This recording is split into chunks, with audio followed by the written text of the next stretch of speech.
bienvenue dans votre émission que vous affectionnez tant, Spirit, qui est une émission qui est là pour vous accompagner dans votre vie chrétienne, pourquoi pas vous aider à comprendre tous les contours de la spiritualité afin d'approfondir votre connaissance pour que vous ne puissiez plus vous faire berner par de vaines connaissances.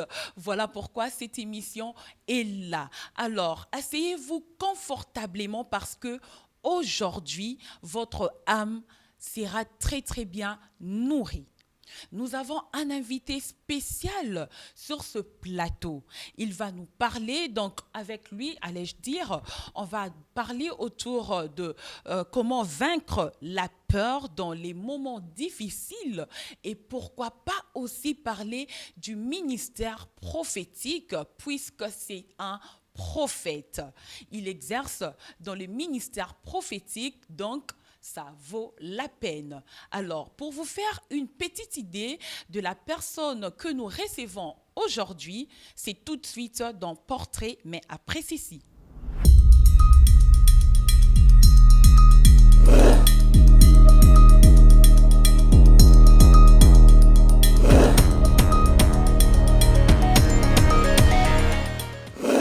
C'est le prophète El Rema.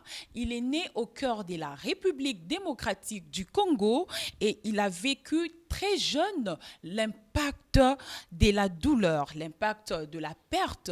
Orphelin dès les bas âges, il a dû faire face aux nombreux obstacles qui ont sans doute façonné son caractère et alimenté sa profonde compassion envers tous ceux-là qui ont traversé la même situation que lui. Malgré les difficultés, malgré les obstacles, sa résilience et sa foi inébranlable sont devenues la pierre angulaire de son identité. Reconnaissons l'amour de Dieu comme ordre divin. Il s'est vite lancé dans la vie de service et dans les ministères tout en se concentrant sur les thèmes de la repentance et de l'amour divin. En plus de sa vie ministérielle et en plus aussi de sa casquette d'écrivain, il a créé une fondation portant son nom, qui est une organisation caritative dédiée aux besoins des enfants orphelins et moins privilégiés en République démocratique du Congo. De par son engagement en faveur des enfants orphelins, il est affectueusement appelé le père des orphelins. Il nous fait l'honneur d'être avec nous et c'est à lui que je dis bonjour prophète El Rema et bienvenue sur notre plateau. Bonjour. Vous allez bien? Très bien, par la grâce de Dieu. Et une salutation à tous ceux-là qui nous suivent de partout. Bon, je salue tous les enfants de Dieu et surtout ceux qui sont à l'est du pays, de la RDC, parce que c'est eux qui est en train vraiment de passer des moments très durs, très difficiles ce dernier temps. Et c'est notre prière, on prie aussi pour eux, que Dieu le garde et qu'il le protège. Amen. Je dirais ça, que Dieu vous garde et qu'il vous protège. Alors, prophète, en essayant un peu de parler de votre biographie, de votre portrait, nous avons constaté que dès les bas âges, vous avez vécu cet impact profond de la perte. Est-ce que vous pouvez un peu nous en parler? C'était dû à quoi et tout? C'était arrivé comment? Bon, depuis mon enfance, je passais un peu des moments très difficiles. J'avais perdu mes parents à bas âge et le quart de leur disparition était un peu trop courte. Donc, mon père était mort, je peux dire. Donc, c'était d'abord ma mère. Elle était morte au mois de octobre et puis après 2 mois, du coup, on a perdu notre père. Et vu que je suis le premier homme de ma famille, alors j'étais obligé d'encadrer mes petites sœurs, mes petits frères. Et c'est par là que je commençais maintenant à se battre avant l'âge. Et moi, de ma part, j'avais constaté ça et j'avais compris que c'était une école de Dieu. C'était une école de Dieu parce que tout le monde ne peut pas supporter ça. Mais Mais quand Dieu nous a permis de vivre ça, c'est qu'il savait déjà qu'on allait supporter cette épreuve. Donc, comme la Bible dit, il ne peut pas donner une épreuve au-delà de la femme et son enfant. Donc, quand on a commencé à vivre toutes ces choses, j'étais mûr et j'avais compris que c'est une école de Dieu. Parce que je suis déjà né dans une famille chrétienne et on a grandi avec Dieu de le bas âge. Et c'est par là que je me suis maintenant penché à la parole de Dieu. Et c'est par là que la parole de Dieu était devenue comme mon père et ma mère, et pour toute la famille. On va y revenir même dans la deuxième partie de cette émission, parce que là, nous parlerons beaucoup plus de votre ministère, dans le ministère prophétique, puisque vous êtes prophète. Merci. Mais il y a je peux dire, un détail qui a captivé ma particulière attention. Vous vous faites appeler le père des orphelins. Ne trouvez-vous pas que c'est un peu prétentieux, je peux le dire, parce que lorsque nous rentrons dans les Écritures, nous voyons que Dieu s'est fait lui-même appeler les pères des orphelins. Et la Bible ajoute même dans Deutéronome 6,15 qu'il est les dieux jaloux et il ne partage pas sa gloire avec d'autres personnes. Que pouvez-vous dire par rapport à cela? Bon, premièrement, si on nous appelle le père des orphelins, ce n'est pas un péché. Parce que le père doit toujours hériter ce qui vient de son père. Alors, Dieu, il est le père des orphelins, mais il a mandaté les gens qui va s'occuper aussi des orphelins sur terre. Donc, alors, le gens là, si on l'appelle le père des orphelins, ça ne dérange pas. C'est comme lui-même, il nous a dit dans la Bible, dans le livre des Psaumes 82, il nous a dit que nous sommes le petit Dieu. Okay. Donc, si on m'appelle Dieu, ce n'est pas un péché. Donc, si on m'appelle aussi le père des orphelins, ce n'est pas un péché. Parce que je suis d'abord un petit Dieu. Je peux être aussi un petit papa des orphelins. Un petit papa des orphelins. C'est ça. Vraiment magnifique. Alors, entrons dans les vifs du sujet, vaincre la peur dans les moments difficiles. Alors, premièrement, nous voulons savoir qu'est-ce que la Bible nous renseigne par rapport à la peur, ou encore, selon vous, comment pouvez-vous la définir? Bon, normalement, la peur, c'est le premier ennemi qui nous empêche à progresser et à réaliser de grandes choses avec Dieu. Donc, c'est une arme plutôt puissante de Satan. Okay. Donc, quand ça vient dans la vie d'une personne, ça va vous empêcher de réaliser de grandes choses avec Dieu. C'est pourquoi on ne peut pas autoriser à un enfant de Dieu de vivre dans la peur. Ah bon? On ne peut pas autoriser à un enfant de Dieu de vivre dans la peur parce que c'est une arme de Satan. Ça n'appartient pas à Dieu. Ça n'appartient pas à Dieu. Ah, oui. Mais comment naît cette peur-là chez les chrétiens et quelles sont ses conséquences? Bon, la peur chez le chrétien, ça crée beaucoup de choses négatives. Et vous allez voir qu'il y avait un moment où Dieu marchait avec Moïse.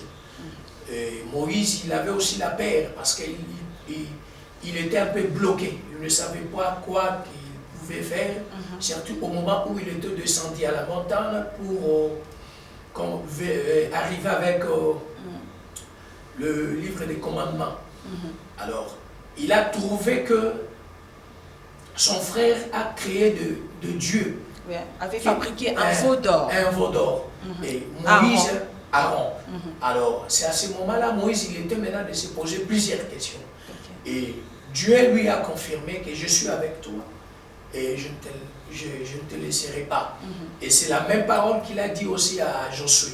Parce qu'au moment où les gens ne croyaient pas à Josué, et il a dit à Josué que je ferai de grandes choses avec toi, n'ayez pas peur, je suis avec toi et je ne vais pas te laisser. Donc la peur, c'est quelque chose qui nous empêche d'avancer d'abord avec Dieu et de réaliser de grandes choses avec Dieu sur terre. Mais ça naît comment? Ça arrive comment? Bon, ça arrive ça rentre d'abord par l'âme.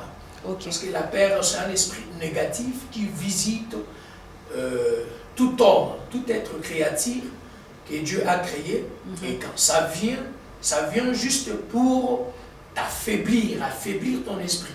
Alors, quand tu as un esprit très dur, très fort, c'est par là que tu vas vaincre maintenant la peur. Donc, ce n'est pas quelque chose qu'on peut cohabiter avec ça. Donc, quand la peur vient dans nos vies, automatiquement, il faut maintenant le chasser au milieu de nous, peut-être dans notre parcours avec Dieu. Donc, on dirait que c'est comme si c'est un état d'esprit. Oui, c'est un état d'esprit, c'est ce que je dis, c'est un état d'esprit, mais c'est beaucoup plus dans l'état d'esprit négatif. Ah, ok. C'est beaucoup plus dans l'état d'esprit négatif. Mais concernant les moments difficiles, parce que là, il est question de vaincre la peur dans les moments difficiles.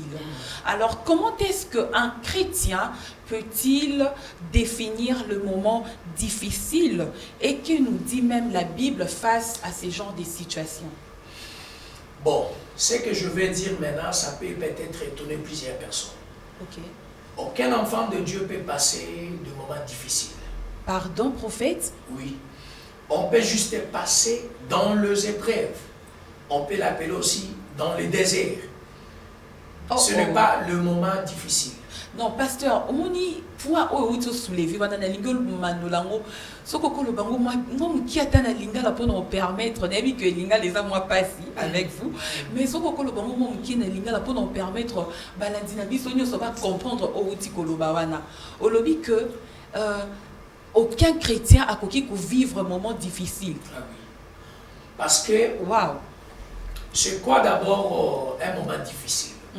Le moment difficile, c'est le moment où la personne est en train peut-être de souffrir, de passer dans des moments très durs de sa vie. Alors nous, les enfants de Dieu, tous les gars en la terre, parce que biso tous les gars na épreuve l'école. Ah bon, épreuve sur les alignés. Épreuve, et ça souffrance, mais souffrance T. Ok, pasteur, faut moi la liboquer. Ok.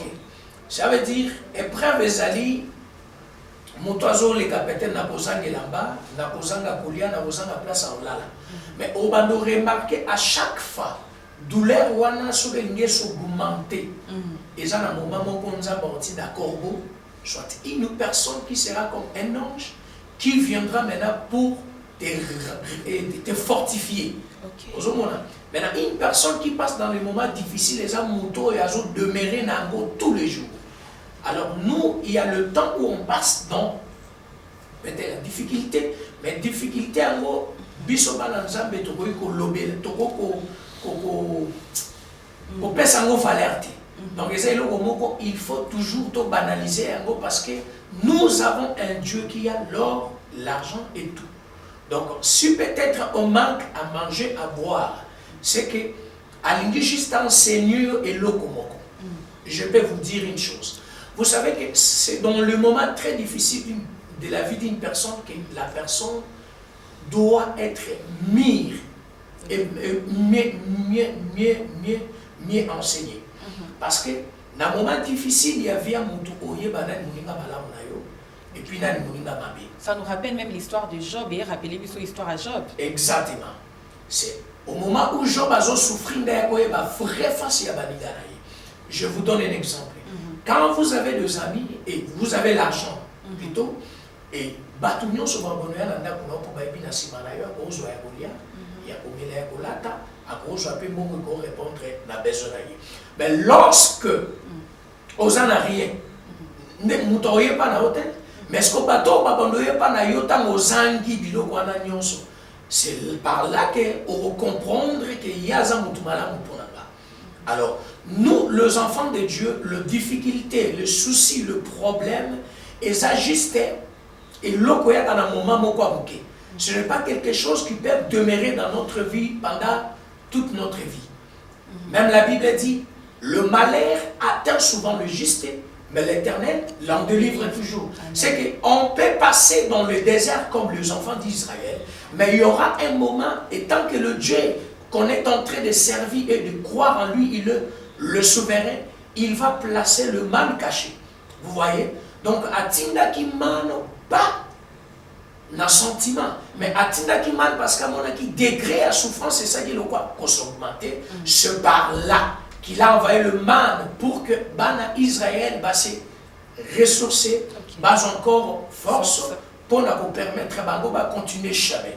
Donc, par là, je peux dire à un chrétien qui est en train de me suivre à ce moment que la difficulté n'est pas notre vie. Donc, on peut vivre dans les difficultés, mais il faut que les difficultés soient vivre, et ça juste pour un temps. Donc, ça ne nous qualifie pas. C'est juste pour un temps. C'est juste pour un temps. Je vous donne un exemple. C'est comme un prince qui est perdu peut-être dans le bourse. Alors, tant que vous peut-être dans Zamba, il y a pauvre. C'est qu'il peut manquer à manger pendant une semaine, 2 semaines. Mais comme il est le fils du roi, papa n'a pas même pas soda partout que nous lucamons. Maintenant, jour où on va retrouver la Katsazamba, lorsqu'il va sortir avec ses soldats, tant qu'on a un palais royal, vous savez que ça sera d'abord une fête. Ça sera une fête parce que quand tu es perdu, tu es en dehors de la palais royal, non? Et tant qu'un prince ou une princesse, tu peux manquer à manger, à boire ou quelque chose, l'endroit où tu peux dormir. Mais là-bas, tant qu'on soit et il y a le bâtiment qui est aux pauvres. Donc, le souffrance ou d'autres choses, les amis qui locaux, ils ont. Donc, on peut passer dans le moment des épreuves.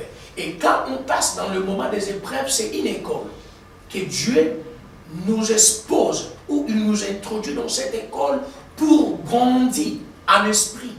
C'est peut-être quand tu manques le mariage que tu vas commencer à prier 3 heures du temps. C'est peut-être quand tu manques à manger, tu manques à boire que tu peux commencer à prier 6 heures du temps pour en avoir. Mais or, Dieu sait déjà que ce qui n'a pas mis moi c'est pourquoi vous allez voir, même dans des églises, il y a de jeunes frères, de jeunes sœurs. Ils viennent tous les jours à l'église parce qu'il manque quelque chose. Voilà pourquoi lorsqu'ils sont bénis, ils vont qui marque l'église. Exactement. Donc, c'est peut-être parce qu'ils ne sont pas mis dans la parole. Parce qu'ils ne sont pas mûrs dans la parole.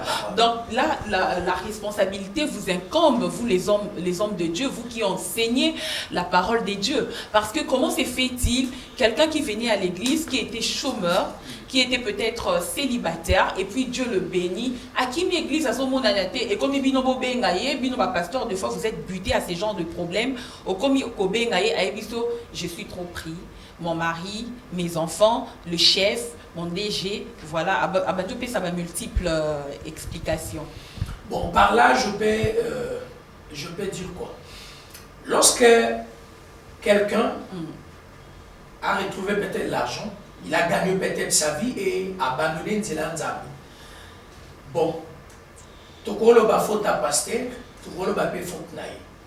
Parce que notre relation avec Dieu est à la responsabilité à 2 personnes. À la personne qui est en train de vous nourrir, à la personne qui est en train de vous enseigner et à toi-même aussi. Je peux dire une chose, moi je peux être un berger, Dieu m'a donné ce mandat et moi je fais tout pour t'enseigner. Je vous ai montré la parole, mais si vous-même vous n'avez pas la capacité de commencer à obéir à la parole de Dieu, ça ce n'est pas mon problème. Dieu a déjà vu que moi je fais mon travail. Donc notre relation avec Dieu, ça dépend d'abord de nous-mêmes, comment on voit les choses de Dieu. Et puis c'est la responsabilité d'une personne. Parce que le pasteur, il est là pour vous prêcher. Mais c'est à vous maintenant de prendre cette parole et de commencer à le mettre en exercice. Ok. Mais quel est ce prophète, vous venez de dire quelque chose là. Vous avez dit que Dieu voit que non, si peut-être j'ai béni mon enfant pendant cette période, il pourra peut-être se relâcher, il pourra peut-être s'éloigner de moi. Voilà pourquoi il nous soumet à des épreuves. Mais quel est ce papa oyo akondima komona mwana na ye à souffrir?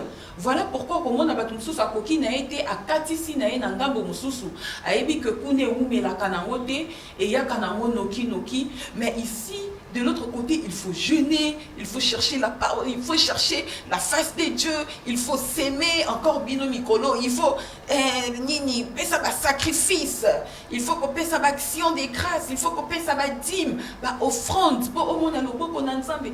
Vous ne trouvez pas que c'est un peu difficile de fois, il y a un peu de sous ba mona na bango ezo umela a beti na ka raccourci a katisi na nzela mokusi. Bon, je vais vous dire une chose, peut-être ça va vous choquer. Dieu ne bénit plus. Pardon? Ouais. Et Dieu ne bénit plus, mais Dieu a déjà béni. C'est juste une question de respecter le principe qu'il a mis sur terre. Je vous donne un exemple. Dieu nous a déjà donné le pouvoir et la capacité de recréer. Dieu ne crée plus. Il nous a donné cette clé-là. Alors, si un homme et une femme s'accouplent, automatiquement vous allez avoir un enfant. Okay. Donc, lui, il a déjà mis le principe. Quand tu respectes tout ce principe, ce par-là, tu seras béni. Alors, chaque personne que Dieu a créée sur terre, de l'éternité, il avait déjà mis un plan bien précis. Vous voyez? Il a déjà dit que peut-être à 2025, vous serez béni. Mais quand vous serez béni, vous allez faire ceci, cela. Quand Dieu place maintenant les hommes ou les femmes de Dieu sur terre, c'est juste pour orienter les gens, pour bien garder la richesse que Dieu t'avait déjà donnée de l'éternité. Dieu ne bénit pas quelqu'un sur terre. L'homme était déjà béni de l'éternité. Maintenant, ce que nous on vit sur terre, c'est juste l'accomplissement de ce qui était déjà programmé dans l'éternité. Je vous donne un exemple. Dieu a dit à Abraham, je fais une alliance avec toi. Tu seras le père de multitudes. Tu seras le père de nations. Tout celui qui te bénira, il sera béni. Tout celui qui te maudira, il sera maudit. Donc, quand il a dit ça, c'était déjà quelque chose qui était déjà planifié de l'éternité. Parce qu'avant de venir sur terre, nous tous, on vient de l'éternité. C'est là où Dieu est en train maintenant de créer de personnes. Maintenant, chaque personne a sa destinée. Et quand on dit, quand on voit peut-être, vous allez constater que Isaac n'était pas béni comme Jacob. Jacob n'était pas béni comme Joseph. Joseph n'était pas béni comme d'autres frères, le membre de sa famille. Donc ça montre que Dieu ne bénit pas tout le monde. Vous pouvez être dans une famille, mais chaque personne a sa bénédiction. Et dans une famille aussi, Dieu choisit toujours une personne qui doit être comme la tête d'une famille. Alors, quand Dieu vous envoie sur terre, vous avez déjà une mission spécifique. Et quand il vous donne cette mission, il vous donne maintenant le mandat d'aller accomplir ce qu'il vous a donné. Alors, il placera maintenant les gens qui seront auprès de vous pour être comme le bienfaiteur. Là, il faudra avoir un coup d'œil pour le comprendre, pour dénicher ces genres de personnes. Parce que des fois, c'est toujours pas facile. C'est pourquoi, quand vous êtes d'abord penché, vous avez donné votre confiance à Dieu et à sa parole. La parole maintenant sera comme votre lumière. Qui va vous éclairer, qui va vous éclairer. Et quand vous allez commencer à prier, c'est par là vous allez commencer à recevoir de révélations. Comme la Bible dit, Dieu parle tantôt d'une manière, tantôt d'une autre. Il peut vous parler par le songe, il peut vous parler par la vision, il peut vous parler par la voix audible, il peut vous parler aussi à travers un fou. Il peut aussi vous parler par le signe. Oui. Il y a beaucoup de personnes qui ont perdu les hommes et les femmes de leur destinée à cause de la manque de discernement. C'est pourquoi tout enfant de Dieu doit avoir ces dons. Les dons du discernement des esprits. Des esprits. Et vous avez le devoir de le développer. Parce qu'il y a d'autres personnes, ils vivent comme les hommes animaux. Ils vivent comme les hommes qui n'ont pas un Dieu. Ils vivent comme les hommes qui n'ont pas le chemin. Or, lorsque vous avez déjà crié à Jésus-Christ comme Seigneur et Sauveur, automatiquement, vous allez commencer à développer ce 9 dons. Oh. Wow. Vous allez commencer à développer ces 9 dons. Le 9 dons là, c'est les dons que Dieu a donnés à tout enfant de Dieu. Donc tout le monde peut prophétiser, tout le monde peut parler en langue, tout le monde peut voir les choses. Parce que ce que Dieu a donné aux enfants de Dieu comme peut-être cadeau, donc c'est Christ plutôt qui a donné ça, c'est le Saint ministère. C'est pourquoi dans le livre d'Éphésiens, chapitre 11, verset 4, il a dit ceci: il a donné les uns comme les apôtres, le prophète, les docteurs, le pasteur et les évangélistes. C'est le Saint don que Christ a donné à son Église pour faire croître l'Église et pour enseigner l'Église. C'est pourquoi même la Bible dit: nous sommes assis sur les enseignements, sur le fondement des apôtres et des prophètes. Et des prophètes. Alors, c'était dans les 5 ministères, hein, vous pouvez les retrouver dans Éphésiens 4, 11, selon ce que les prophètes venaient de dire tout à l'heure. Mais pasteur, pourquoi est-ce que souvent vous allez constater dans la vie d'un enfant de Dieu, le moment difficile, c'est comme si ça se prolonge. C'est comme si c'est très long. Parce que vous avez dit tout à l'heure que les moments difficiles sont juste un moment bref, un moment dans lequel où Dieu nous met à l'épreuve. Donc ça ne dure pas pour l'éternité, c'est juste passager. Mais vous allez comprendre, il y a même un groupe de sœurs qui ont chanté « Pourquoi ma souffrance était sans fin? Pourquoi mes blessures étaient ingurées ?» Donc c'est comme si on a comme l'impression que les moments difficiles durent un peu trop dans la vie des enfants de Dieu.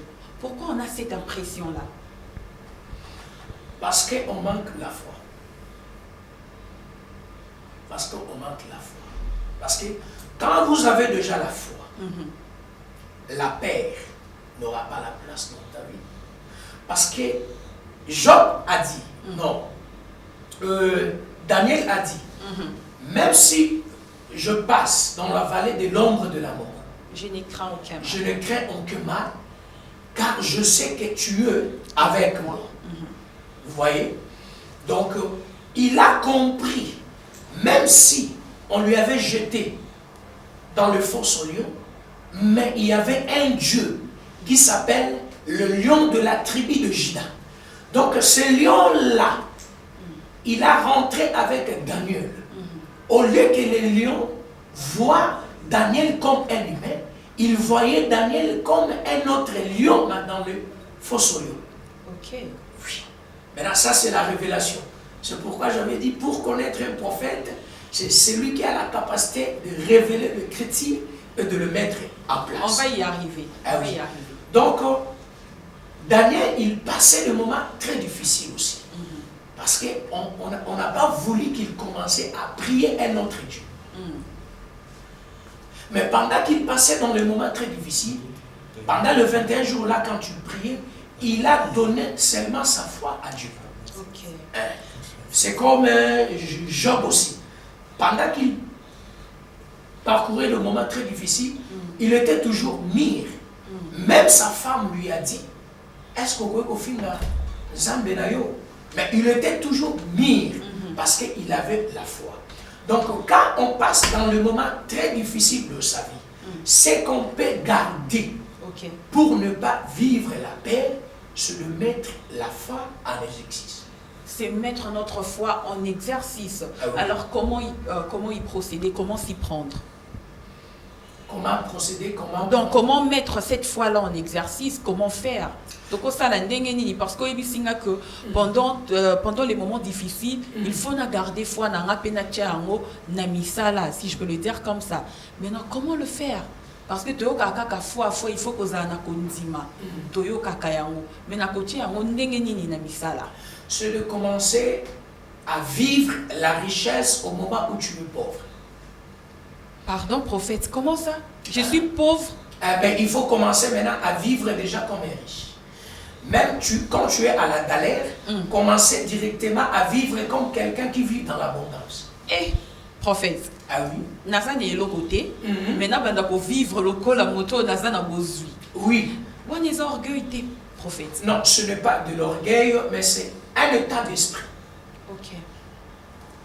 Moi, j'appelle la foi, c'est un transport qui a la capacité de prendre les choses au ciel et de les ramener sur terre. Wow, la définition, selon le prophète. Selon moi, moi j'appelle la foi, c'est un transport qui a la capacité de prendre les choses au ciel et de les ramener sur terre.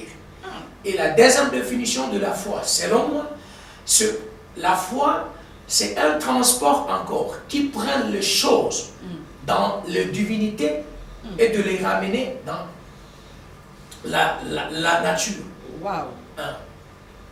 Donc, quand vous avez la foi, vous aurez la capacité dans le monde des esprits de prendre les choses, d'attirer les choses et de les ramener sur terre et de commencer à le vivre. Wow. Donc, un enfant de Dieu n'est pas un homme naturel. C'est quelqu'un qui vit dans le surnaturel. Vous voyez? Quand vous êtes en train de vivre dans le surnaturel, vous aurez les capacités d'appeler de grandes choses À l'existence. à l'existence. Mais ce n'est toujours pas évident, prophète. Madame, c'est évident. Parce que je disais une chose quand on a commencé l'émission. Nous avons le pouvoir parce que Dieu, il nous a dit, nous sommes des petits dieux. Cela veut dire, quelqu'un qui a la capacité de créer les choses là où c'est informe et vide. Parce que Dieu a créé le monde, c'était informe et vide. Qui est un Dieu? C'est quelqu'un qui a la capacité de créer la vie là où il y a la mort. Il nous a dit, vous êtes la lumière du monde. Vous n'êtes pas appelé de vivre sous la montagne, mais au-dessus de la montagne. C'est que vous pouvez être un pauvre, mais commencez maintenant à influencer le riche. C'est pourquoi vous allez voir qu'il y a d'autres personnes qui vivent dans la galère, mais leur galère influence même le riche. Parce que dans la galère, mais il vit comme quelqu'un qui a de l'abondance. Mais prophète, il y a peut-être une personne qui nous suit en ce moment qui se pose la question, prophète, comment savoir que ce qui m'arrive, que ce soit dans les secrets ou en public, me vient des dieux ou pas? Comment faire ces distinguos-là? Pour comprendre cela, ça dépend de l'intervention. C'est-à-dire? Je peux manquer quelque chose. Lorsque je demande à Dieu, ça peut prendre du temps, mais il y aura un moment qu'il va envoyer un corbeau pour me les donner. Ok. Maintenant, lorsque tu demandes et il n'y a aucune intervention, ça montre directement que ça, ce n'est pas quelque chose qui vient de Dieu. Ah oui. Non, là maintenant, si ça ne vient pas de Dieu, ça vient de qui? Bon, il y a d'autres personnes, ils peuvent aussi commencer à passer. Il vit peut-être le malheur parce qu'il est en train de payer le karma. Okay. Ah oui. Peut-être le mal que tu avais fait. Et un jour, du coup, tu commences maintenant à payer le karma par rapport à ce que tu avais fait.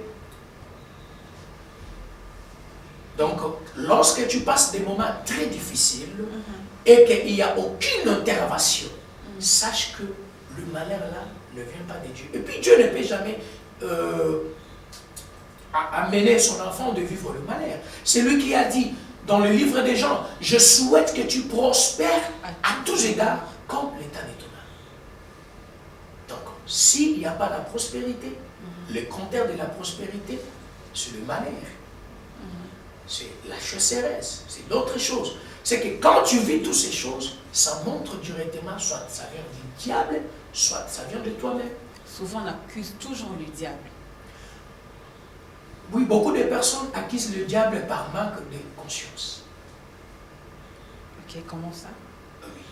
Parce que quelqu'un qui a la connaissance, c'est le premier ennemi du diable. Dès que j'ai la connaissance, je deviens le premier ennemi du diable. Ennemi du diable. Comment ça, prophète? Parce que le diable n'aime pas que les gens aient la connaissance. C'est pourquoi vous allez voir, même dans les deux églises, lorsqu'on prêche, plusieurs personnes dorment, plusieurs personnes, il est dans les distractions, il est en train de manipuler leur téléphone. Parce que le diable sait que quand tu as la connaissance, il sera peut-être, il ne sera pas en mesure de te manipuler. Parce que le diable manipule toujours les gens qui n'ont pas la connaissance. Dans les gens qui sont dans l'ignorance. Voilà. Dans l'ignorance. Quand tu as la connaissance de la parole, automatiquement le diable sera loin de toi.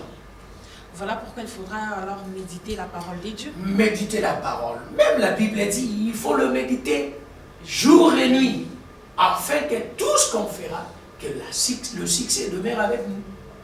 Voilà pourquoi vous qui êtes en train de nous suivre de quatre coins de la République démocratique du Congo ainsi qu'ailleurs, vous qui avez souvent l'habitude de dormir à l'église, vous venez d'écouter ce que le prophète a dit. Souvent, vous êtes sous l'emprise du diable. Quand votre pasteur, c'est seulement au moment de la prédication ou de l'enseignement, vous êtes là, vous commencez à dormir. Et souvent, vous avez l'habitude de dire, na comprenakate erwanande pongi ekomaka kitoko. Nous rando yebite yemoko diable aye vraiment na dra fini kio azo popola lobi la la pongi. Yoko yo kangote. Yangwana ozo kolate même la connaissance na yo. Voilà pourquoi à chaque fois avant même de partir à l'église, il faudra prendre le temps de prier et de bien préparer son culte. Et d'éviter aussi d'être connecté pendant le culte, c'est très très important. Parce que la parole de Dieu nous aide à grandir, n'est-ce pas prophète? Exactement. Voilà. C'est la seule clé qui peut ouvrir toutes les portes. Ah, la parole de Dieu est la seule clé qui a la capacité d'ouvrir toutes sortes de portes. Ah, ça j'aime, c'est vraiment important. Mais pasteur, tout à l'heure vous avez parlé du corbeau. En parlant du corbeau, ça m'a rappelé un homme dans la Bible, un prophète aussi, les prophètes Élie. Mais la Bible nous renseigne que Élie aussi avait pris fuite. Est-ce qu'en prenant fuite, c'était la solution à son problème? Bon, il n'était pas aussi la première personne. Il n'était pas aussi la première personne. Il n'était pas aussi la première personne parce que même Jésus, Joseph et Marie, il avait pris fuite pour aller en Égypte. Lorsque Hérode il était à la recherche de Jésus-Christ, il avait pris fuite. Donc, prendre fuite n'est pas une faiblesse. Il y a un sage qui a dit, reculer pour mieux sauter. Vous pouvez prendre fuite juste pour regarder qu'est-ce que je peux faire pour réussir là où j'avais échoué. Mais certains disent, déjà nous sommes en train de chuter avec cette première partie avant de prendre la deuxième. Mais certains disent qu'en tant qu'enfant des dieux, il faut attendre l'intervention des dieux pendant des temps difficiles à l'image d'Élie, selon 1 Roi 19. Et quel est votre point de vue? Il faut toujours attendre l'intervention des dieux à l'image d'Élie. Élie était là, il attendait que l'intervention de Dieu.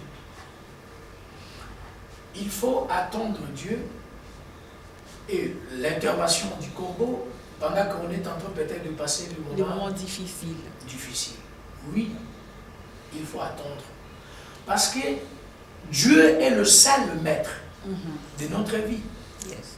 Il est le seul maître. Je vous donne un exemple. Allez-y. Dieu, il est comme un général dans le front. Donc, vous pouvez aller dans le front, mais vous allez commencer à observer tout ce que les généraux vont commencer à vous dire. Donc, s'il vous dit d'avancer, il faut avancer. S'il vous dit de reculer, il faut reculer. Parce que c'est lui qui voit plus que vous. Donc, un soldat dans la guerre, son écoute sera toujours à son maître. Au général, au commandant qui est en train de le guider. C'est comme nous aussi sur terre. On est dans la guerre avec des personnes qu'on ne voit pas. Donc, mais il y a quelqu'un qui a les yeux, qui est omnipotent, omniscient, omniprésent. Un Dieu qui voit tout. Alors, lorsque vous avez un Dieu qui voit tout, Alors, mettre votre écoute à lui. Écoutez tout ce qu'il est en train de vous dire. C'est simple. Notre chemin avec Dieu, c'est un chemin simple. Surtout quand vous êtes en train d'écouter les orientations. Je vous donne un exemple. Vous savez pourquoi David, il était toujours guerrier dans ses combats? Pourquoi? Parce que David, avant d'aller en guerre, il mettait toujours son écoute à Dieu. Il demandait l'incit de l'Éternel auprès des prophètes pour connaître à ce que dans cette bataille, je vais vaincre ou pas. Dans cette bataille, ça demande que je fasse quoi? Et c'est ce qui manque actuellement aux enfants de Dieu? Exactement. Exactement. Parce que beaucoup d'enfants de Dieu, ils souffrent par manque de révélation. Vous savez, dans la vie, je veux vous dire une chose. Pour être béni, ça demande des choses. Lesquelles? Il faut être à l'endroit de ta bénédiction et à l'ère où Dieu avait placé. C'est que dans le choix de Dieu, il ne faut pas être pressé et il ne faut pas être en retard. Ok. Et il ne faut pas être en dehors de l'endroit prophétique de ta destinée. Là, vous commencez déjà à toucher la prophétie, j'ai les sens. Et déjà, même pour chuter avec cette première partie, pensez-vous que derrière la peur se cache un esprit et qu'on a besoin d'une délivrance? Vous, en tant que prophète, quelle est la voie des sorties ou bien la voie d'issue que vous pouvez nous donner par rapport à la peur? Comment vaincre la peur? Bon, pour sortir à la peur, Ouais. la première des choses, il faut commencer à faire des exercices, de petits exercices. Okay. C'est quoi? C'est de commencer à méditer la parole de Dieu. Premièrement, oui. Deuxièmement, il faut commencer à prier. Parce que dans la prière, c'est par là que Dieu va commencer à vous communiquer de petites révélations qui vont vous permettre de sortir dans la paix. Et la troisième des choses, vous allez maintenant commencer à exercer ou à mettre en exercice tout ce que Dieu te dira. Dans la parole, par la prophétie, par la révélation, même par la prédication ou par les enseignements.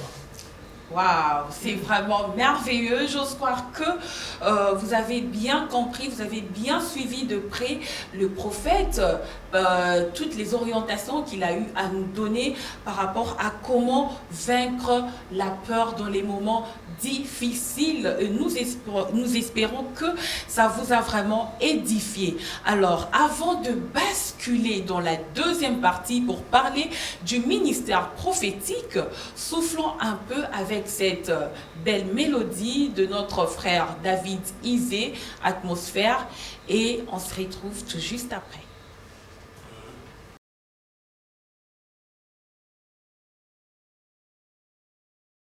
Alors, prophète, nous sommes des retours, nous venons là même de suivre cette belle chanson de notre frère qui dit Nandimi Ozala, Ozwanayo volant, Nanavanda Pembeni, Yo Ozwanayo volant, et ça édifiait vraiment tous les peuples des dieux qui nous suivent en ce moment. Alors, prophète, parlons maintenant du ministère prophétique. Déjà, dans l'entrée des jeux, moi, j'aimerais savoir qui peut être appelé prophète. La personne qui devait être appelée un prophète, c'est celui qui a vraiment le mandat. Et comment connaître quelqu'un qui a le mandat? C'est par rapport à son exercice, la façon dont il est en train d'exercer dans le ministère. Comment, par exemple, prophète? Parce que les lots, hein, parce que peut-être que ça va réalité, oyo, banantina biso pe bakuta na kana yango, au moment où on est dans là, ou bien au quotidien mutuka, balamo mutumo pa tenemi, abandi ko sakoli la yo. Madame, na moni na somona na libota na yo, peut-être ma bota na yo, tata moi na bino, nde mutu akanga yango. Yo na vi na yo, noko na bino, nde mutu aloka yo. Donc bango nyoso lelo bakomi ba prophète, lelo tokomi na ba prophète des nations. Yo lokolo zawana, vous êtes la personne la mieux placée. J'aimerais un peu que vous puissiez nous apporter de la lumière là-dessus. Bon, un prophète, c'est d'abord quelqu'un, c'est quelqu'un qui a la capacité de révéler le prophétie qui est dans l'Écriture. Ok. C'est quelqu'un qui a la capacité de déchirer l'Écriture. Déchirer les Écritures. Waouh. Quelqu'un qui a la capacité de révéler ce qui est caché dans l'Écriture. Parce que dans l'Écriture, nous avons 4 branches. Nous avons les branches prophétiques, le branche de la révélation, doctrinale et de la connaissance. Un prophète, c'est celui qui a la capacité de révéler l'Écriture et de nous montrer la prophétie cachée dans l'Écriture et de le définir par rapport au temps. Ok, et de les définir par rapport au temps. Mais prophète, savez-vous quand même qu'il existe la prophétie comme don et la prophétie comme ministère? Oui. Bon, il n'y a pas la prophétie comme don et il n'y a pas la prophétie comme ministère. Comment ça alors? Donc, Dieu, il occupe toujours. Donc, je peux dire que après ça a toujours un prophète naïe, bah arme. La ministère. Okay. Mais il y a aussi d'autres personnes, il a seulement le don. C'est pourquoi, pour bien définir un prophète, ce n'est pas seulement quelqu'un qui prophétise avec détail, mais c'est celui qui a la capacité d'interpréter la parole de Dieu. Là, c'est une autre dimension. Okay. Ah oui, parce que c'est lui qui a seulement le don de la prophétie, même s'il prophétise avec détail, n'aura pas la capacité de déchiffrer l'écriture ou d'interpréter l'écriture selon la volonté de Dieu. Mais vous-même, en tant que prophète, dites-nous un peu comment vous vous êtes retrouvé dans les ministères prophétiques. Et maintenant, qui n'ont prophète El Rema. La première des choses, j'avais reçu un appel depuis 2001. J'avais reçu un appel de Dieu. Quand j'ai reçu cet appel, j'avais refusé. Ah oui, parce que moi, je n'ai pas voulu vraiment de servir Dieu. Mon ambition était d'être politicien, d'être un homme d'affaires, parce que je faisais déjà des affaires à ce moment-là. Et du coup, Dieu m'a appelé. Il m'a appelé à travers d'autres hommes de Dieu, par la prophétie.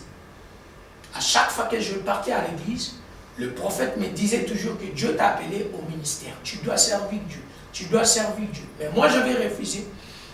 En 2004, je faisais des affaires.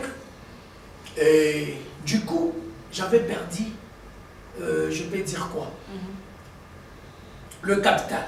Okay. Tout ce que j'avais comme capital, j'avais perdu ça. Et après quelque temps, je rencontrais un homme de Dieu. Il ne me connaissait pas. Mais quand on a commencé à discuter avec lui, il m'a dit, il a commencé maintenant à prophétiser pour moi. Il m'a dit, tu sais pourquoi tu avais perdu cet argent? Parce que tu avais refusé l'appel de Dieu. Tu as refusé l'appel de Dieu. Et du coup, je me suis retrouvé à Mwanda. J'avais l'envie d'aller en Angola pour commencer à faire des affaires là-bas parce qu'ici au Congo, ça n'a pas marché. Aux frontières, quand je voulais traverser, j'ai rencontré encore un homme de Dieu. Il m'a dit, si tu traverses pour aller à Angola, tu vas mourir là-bas. Et c'est par là, j'ai commencé maintenant à faire de prières, de supplications, de lamentations. Donc ça me rappelle quelqu'un dans la Bible. C'était Amos, hein, qui avait fui, qui avait fui la mission que Dieu lui avait confiée pour Ninive. Exactement. Et il s'est retrouvé dans le ventre. C'était Jonas. Jonas. Voilà, merci DG. C'était Jonas. Il s'est retrouvé dans le ventre du poisson, avalé pendant 3 jours. Oui. Pendant qu'il devrait aller répondre à l'appel des dieux. Donc c'est la même histoire que vous avez vécue. Oui. Donc c'est par là que j'ai compris que Dieu m'a appelé.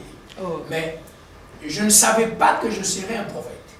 Alors ça demandait que je rentre à l'église, que je rentre dans le cours des encadrements, de prophètes. Après cela, les anciens qui étaient dans l'église C'est elles qui ont confirmé maintenant mon ministère. Et ça vous a convaincu de servir Dieu comme prophète, hein? Oui, ça m'a convaincu. Donc, c'est mon père. Maintenant, je peux dire qu'il n'est plus en vie. Okay. C'est l'apôtre Bolianzo Lakasbi de l'église Bima. Ah, Papa Bolia, que son âme repose. C'est lui, mon défunt père. Ah, okay. C'est lui, mon père spirituel. C'est lui qui a confirmé mon ministère. Moi, j'ai commencé le ministère à l'église Bima. Après, c'est là que Dieu m'a appelé maintenant dans l'église des rebelles. Et par rapport au temps que traverse l'humanité tout entière, et plus particulièrement la République démocratique du Congo, pensez-vous que vous, les prophètes, vous avez un rôle capital à jouer pendant cette période? Oui, bien sûr, nous avons un grand rôle. Sauf que le prophète d'aujourd'hui, beaucoup plus, sont dans le bien matériel. Okay. Aujourd'hui, je peux dire que nous manquons de prophètes de nations, de vrais prophètes des nations qui peuvent se lever pour parler de la part de Dieu. Parce qu'aujourd'hui, quand tu passes peut-être dans la télé comme ça, tu dis des choses vraies. On va vous arrêter, on va vous tuer. Et du coup, cette prophétie-là va disparaître parce qu'on va obliger à tous les chaînes qui ont diffusé cette prophétie. Vous voyez, nous avons maintenant un sérieux problème. Mais normalement, il y a de vrais prophètes qui peuvent parler sur la RDC. Premièrement, comme vous me voyez ici, je suis parmi les prophètes qui a prophétisé à la récite et que le président Tshisekedi sera le président de la RDC. C'était en 2017, mais ça n'a pas passé dans les médias. Je suis aussi le prophète qui a prophétisé pour notre première ministre et la première ministre. J'avais dit ça déjà avant 6 mois. J'avais dit que Dieu m'a dit que la première ministre sera une femme. Et je donnais tous les détails. Ça sera une femme très claire et puis ça sera une femme très intelligente. J'avais donné cette prophétie. Eux-mêmes pour le président de l'Assemblée nationale. Si vous regardez dans ma page, vous allez voir, il y a toutes les prophéties. Même tout ce qui est en train de passer à l'est du pays. Mais peut-être on n'avait pas le moyen de passer à la télé, on n'avait pas de gens qui peuvent aussi nous soutenir. Et de booster aussi ce ministère. Et nous n'avons pas aussi le courage d'aller dans leur bureau pour parler de ce que Dieu nous a dit. Donc on le parle avec je peux dire, le canal peut-être que Dieu nous a donné pour parler. On a de prophéties exactes. Peut-être tout ce qui est en train de se passer maintenant, actuellement. J'ai donné toutes ces prophéties. Toutes ces prophéties, j'avais dit ça. J'avais dit qu'on va récupérer quelques parties, quelques terres de la RDC. Mais après cela, Dieu va chasser ce rebelle dans ce pays. Et on doit récupérer tout le territoire. On croit. On croit à cette prophétie. De ce que les ennemis ont pris. Parce que nous avons un Dieu. Le problème de la RDC, je vais vous dire clairement. Nous sommes déjà en train de chiffrer. Le problème de la RDC, c'est quoi? Le RDC est en train de vivre un combat d'héritage. C'est comme un enfant, comme Joseph. Joseph était combattu parce qu'il a révélé que moi je serai votre tête. Alors, la RDC, c'est un pays très riche. Je peux vous dire que la RDC a la capacité de nourrir le monde entier. Vraiment. Ah oui. Alors, il y a beaucoup à dire. Nous sentons que le prophète a beaucoup à dire. Si cela n'empêche, il pourra encore nous revenir dans un autre numéro pour continuer parce qu'il est aussi écrivain, hein, comme nous l'avions dit. Hein, on n'a même pas eu à parler de ses ouvrages, les secrets de mariage. Nous aurons en parler même dans le prochain numéro et aussi, pourquoi pas, continuer avec la prophétie sur la RDC, pourquoi pas, parce que nous sentons vraiment que ça coule. Alors pour aujourd'hui, prophète, qu'est-ce que nos téléspectateurs peuvent-ils retenir de votre intervention du jour? Et aussi si vous pouvez placer un mot par rapport à la situation qui prévaut à l'est de notre pays. Bon, je dis à tous les patriotes congolais qu'ils sachent que nous avons un Dieu. Le problème de la RDC, c'est la richesse que Dieu nous a donnée. Et c'est le temps aussi de la délivrance pour la RDC. Parce que vous savez que la femme, la douleur, la femme enceinte, la douleur s'augmente beaucoup plus quand il a besoin d'accoucher. La RDC a une prophétie, la RDC a une promesse éternelle. Et il est maintenant temps que Dieu a besoin de délivrer la RDC. C'est pourquoi la douleur s'augmente. Et cette douleur-là, bientôt ça va finir. Je crois que nous serons tout près de rentrer dans notre Canaan. Et la prophétie de la RDC, bientôt ça va se réaliser. Je vous donne quelques temps. Et donnez-nous juste quelques temps. Vous allez voir que la RDC va commencer d'abord à nourrir l'Afrique. Et tout le président africain va commencer à venir en RDC pour s'associer par rapport à ce que nous allons vivre bientôt. Donc, ayez toujours la foi. Nous avons un Dieu parce que la RDC, c'est le pays que Dieu a déposé son cœur. La RDC, c'est le pays où Dieu a déposé son cœur. C'est sur cette note que nous allons nous séparer de notre invité, le prophète El Rema. C'était un honneur de vous avoir sur notre plateau. Merci, maman. Alors, à vous qui nous avez suivis de partout, un grand merci en tout cas pour votre attention soutenue. Un grand merci aussi à toute cette équipe technique qui a concouru pour la réussite de cette émission. Je vois là derrière la caméra Gaëtan Mbangu, à la régie Joyce Ndongala, pourquoi pas, Papa Emma Konga qui était là, ainsi beaucoup plus. À notre grand réalisateur, M. Yann Mambo, l'ours blanc. Merci beaucoup pour votre coaching, merci beaucoup en tout cas pour votre formation. C'était vraiment notre joie de vous tenir compagnie. Mais retrouvez-nous dans notre prochain numéro avec le même plaisir, avec le même sourire. Mais ne zappez surtout pas, restez branchés sur nos antennes car nos programmes continuent. Que Dieu vous bénisse.